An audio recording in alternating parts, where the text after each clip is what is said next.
Hello friends, ఈరోజు ఆలుగడ్డ పెసరపప్పు కర్రీ ఎలా చేయాలో చూస్తాను. దానికోసం ఒక టీ గ్లాస్ పెసరపప్పును ఒక గిన్నెలో వేసుకొని దాన్ని శుభ్రంగా కడుక్కొని ఉంచుకోవాలి. స్టవ్ ఆన్ చేసుకొని పెసరపప్పులో కాస్త నీళ్ళు పోసుకొని దాన్ని ఉడికించుకోవాలి. ఒక 74% ఉడికిన తర్వాత దానిలో దానిలో ఆనియన్స్ కట్ చేసుకుని వేసుకోవాలి. అలాగే బంగాళదుంపలు చెక్కు తీసుకొని కట్ చేసుకున్న ముక్కలు కూడా దాంట్లో వేసేసుకోవాలి.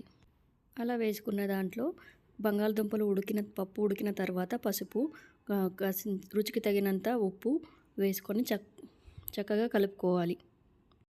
ఈ కర్రీ కోసం జీలకర్ర, వెల్లుల్లి అలాగే పచ్చిమిర్చి వేసుకోవాలి.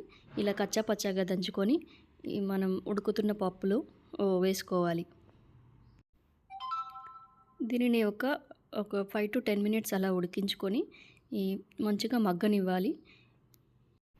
సో ఫ్రెండ్స్, ఖచ్చితంగా దీనికి పచ్చిమిర్చియే వాడాలి. ఎండుమిర్చి వాడితే దీనికి అంత టేస్ట్ రాదు. ఇలా వీడియోలో కనిపిస్తున్న విధంగా ఉడికిపోయాక దీన్ని మనం పోపేసుకోవాలి. పోపు కోసం స్టవ్ ఆన్ చేసేసుకొని దానిలో 3 టేబుల్ స్పూన్ల వరకు ఆయిల్ అనేది వేసేసుకొని ఆయిల్ వేడయ్యాక శనగపప్పు, సాయమినపప్పు, జీలకర్ర, ఆవాలు, అలాగే ఎండుమిర్చి దీన్ని చిన్న ముక్కలుగా తుంచేసుకొని పోపులో వేసేసుకోవాలి. అలాగే కొంచెం ఇంగువ, అలాగే కరివేపాకు వేసుకొని ఈ పోపుని మనం పప్పులో వేసేసుకొని ఒక 1-2 మినిట్స్ అలా ఉడికించుకొని దింపేసుకోవడమే.